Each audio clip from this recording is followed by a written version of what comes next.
You just said the worst thing that can happen is if you live forever. But what if that death is then imposed on you? So I go back to what happened on Easter Sunday in Sri Lanka and the attacks on various churches across Colombo, where 310 people were killed. I mean, what goes through your mind when you see this, I mean, some would say level of evil inflicted on man by man? Oh, we must understand, evil has always been inflicted only by one man upon another man, never by some other forces. It never happened like that. No hand jumped out of the sky and did any evil to anybody ever in the history of humanity. It's always one person doing something horrible to another person. This could be done for economic reasons, this could be done because of egoistic reasons, this could be done because of wealth, property, so many things. But if we have a fight for something, let's say we are fighting for this flower vase, you and me. At some point if we fight enough, either some wisdom will arise in you or me and say, okay, you keep it, but I don't want this nonsense going on forever. It'll come somewhere. But when people believe that they're fighting for their gods, there is no compromise. This is what we need to understand. You cannot compromise when you're fighting for your god. If it's property, I'll give it away. But I'm fighting for something about which there is no question of compromise. So we need to understand this. It's not when events happen like this, terrible events like this happen, everybody for a few days they will feel all this and then they'll go about their normal business. We must understand the moment you believe something and I believe something else, it's just a question of time when we are going to kill each other. Maybe we will, or maybe our children will, or maybe their children will, but it's bound to happen. When you believe something, when you believe means just this, what you do not know you assume and you concretize this assumption in your minds and you gather numbers. If these 1,000 people here all believe one thing, and when we step out on the street, if they all believe something else, inevitably there's going to be a clash. It's just a question of time. How do we deal with this though? So, you have set up the menu, but you're surprised when it gets served on your table. Why are you surprised? It is bound to happen. It's bound to happen. All this talk about just adjusting and creating little bit of peace here and there is not a solution.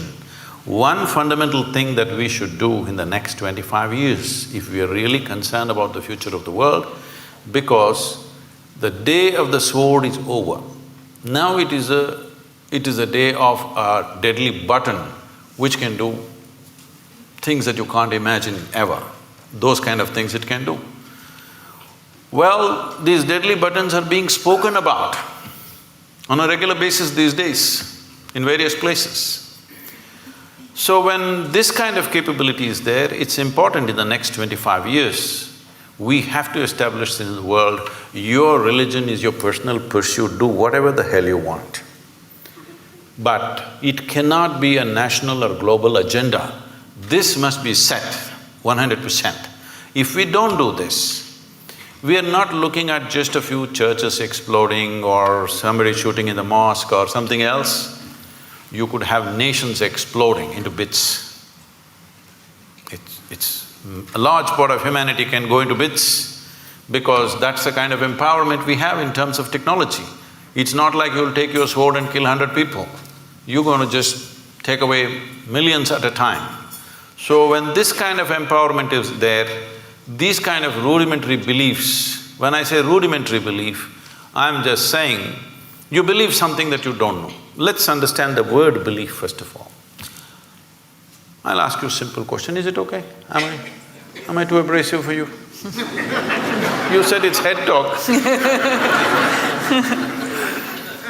Suppose I ask you right now, how many of you believe you have two hands? Please raise one hand.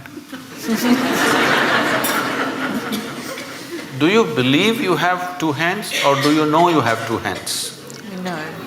If I start an argument with you that you don't have two hands, And if my argument becomes too powerful, one slap in the face and you know you got hands. So with hands you know. There are so many things you believe. What does it mean? It simply means things that you do not know. You are not sincere enough to admit what I do not know as what I do not know. Because you've not understood the immensity of I do not know. Only when you see I do not know, the longing to know, the seeking to know and the possibility of knowing becomes a living reality. Otherwise, everything I do not know, I just assume.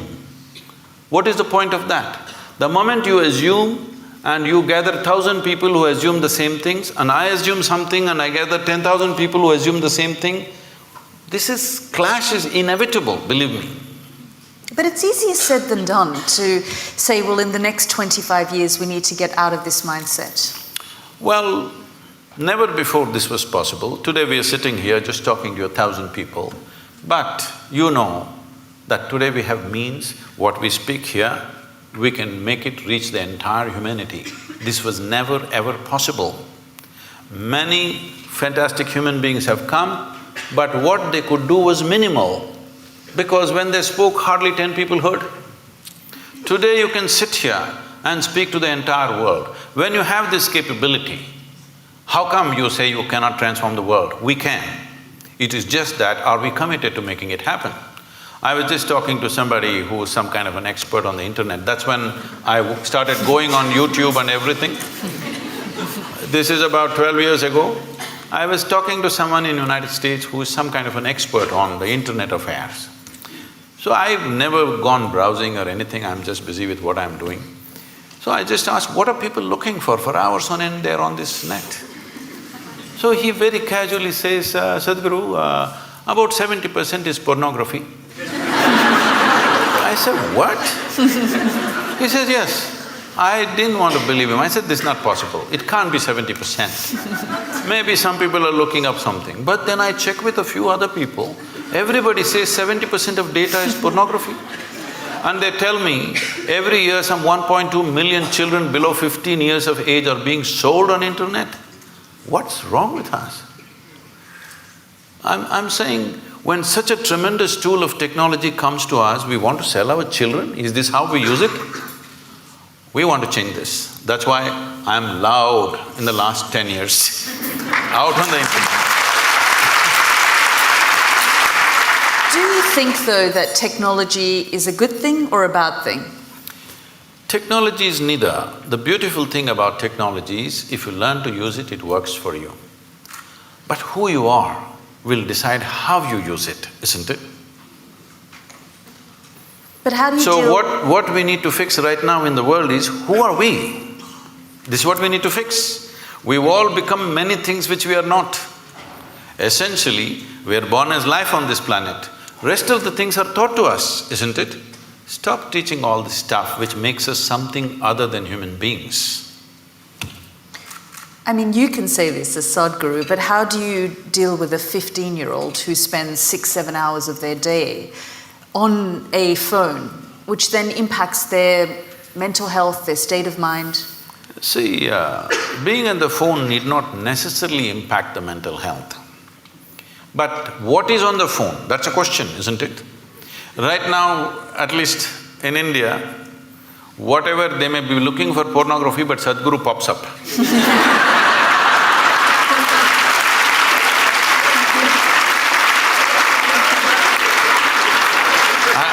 I'm telling you, I'm saying this with a certain glee, because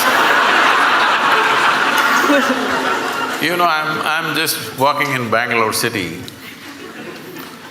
Some 12, 13-year-old boys, from a bunch of them, they say, hey, Sadhguru, Sadhguru, and they come running. I said, hey, you idiots, how do you know who I am? They said, no, we watch your videos, Sadhguru. I said, what? Your mothers must be forcing you to watch my videos? They said, no, in our class, all of us are watching your videos. I really inquired, and I find in every school that I go to, at least 20 to 30% of the children are watching our videos. I'm telling you, when I was 15, nobody could ever get me to watch a goddamn spiritual video. All right? No way. But today, children are watching. So, this is a new and a fantastic development. So, phone is not the problem. What is the content you're putting on it? And who is putting on it? Children are putting? No, adults are putting. Everything has become commerce. So, children are playing video games. Whatever, some… in India, some PUBG, what is it? Because I came to know about it because the Prime Minister mentioned this something. See, it seems whatever, 2-3 hours a day, you're practicing how to kill this one, this one, this one and this one, okay? I'm shooting. When I am 12, 13, it may be okay. When I become 18, don't I want to get a little real? Am I happy just shooting them on my phone? I would like to really shoot them, please understand this. You think I will be satisfied just shooting people when I think it's the right thing to do? Whoever appears, I shoot them on the phone. You think my instinct of wanting to shoot people that I see will be satisfied just on the phone? You are living somewhere. It's not reality. So when we are putting our children through this and we think they are violent, they are wrong, no, this is the kind of content you're giving them. Can't we change the content to whatever extent we can? I mean, but there are a lot of studies that have been done that the internet is causing a lot of angst for young people. See, these studies goes on about everything. What is not causing angst, tell me? Everything is. And these studies keep changing all the time. Yes, there is some kind of impact of a screen time because of the type of light it emits. People lose their ability… because they're going on this late night, they cannot sleep properly. Because they cannot sleep properly, next day morning there are many troubles. All these things are rolling up. Today in United States, they have technology de-addiction centers where like AA or something, they have technology de-addiction centers where people go there and it's a big thing that you can live without a phone. It's a huge achievement that you kept your phone away for whatever number of days. So, technology is not the problem. Compulsiveness is the problem, isn't it? If you're compulsive, even the food that you eat, if you eat compulsively, won't you get sick? So for compulsiveness, there's only one cure, consciousness. There is simply no other cure. You can make adjustments. Can I say a joke? Is it okay? Please, of course. On a certain day, an office colleague, a young woman, asked Shankaran Pillai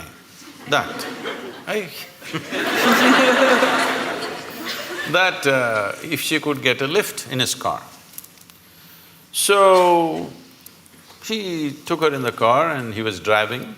When it got a little lonely part of the road, he pulled the car aside and he suddenly became like an octopus. That is, his limbs were all over her. She pushed him away and said, "You fool, what are you trying to do? I thought you were a decent fellow and I came with you." He said, "I'm sorry, I quit smoking."